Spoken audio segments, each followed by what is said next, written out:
Mi? De politikai. Politika manőver! Politika manipulációval vagy az politikai manipulációval vagy az így pár ezt. Igen, manipuláltak vagy az manipuláltak.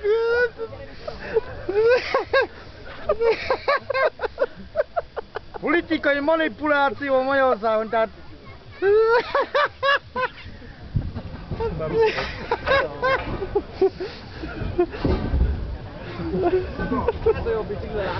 Politikai manipuláció.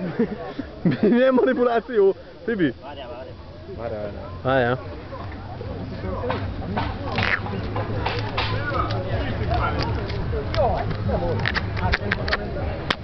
Még, kukkas ki!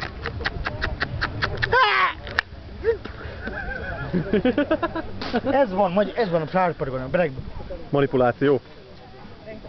Egymást, pártokba adják egymást. Milyen pártok?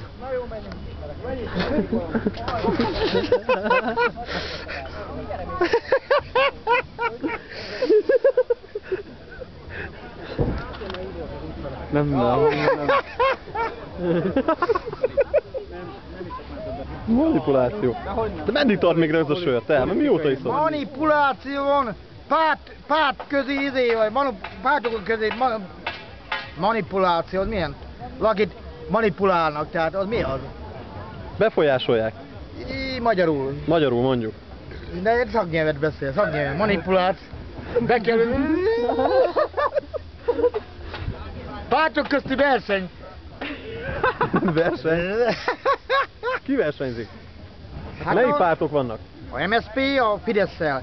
A koalíciót akartak kötni, de nem, a Fidesz nem egyesül a izével, a MSZP-vel nem akar. De miért? Közös elhelyezése.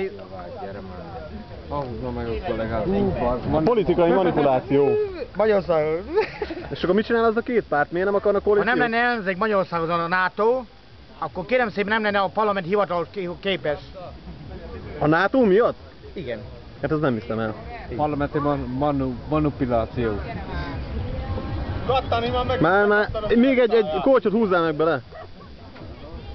Hát ez hab. De hogyha a Brinya az leül. Na, ugye? Ja, manipuláció. Ez manipuláció? Az a manipuláció, hogy hab van benne, nem sör. Mi? Hát azért van oxigén benne. Oxigén dúsa. Oxigén dús. Ebbe a szobák sörbe kérem szépen több a maláta, azért ragad a kezed hozzá az üveghez. Komolyan? Én most sörös próbálkozom.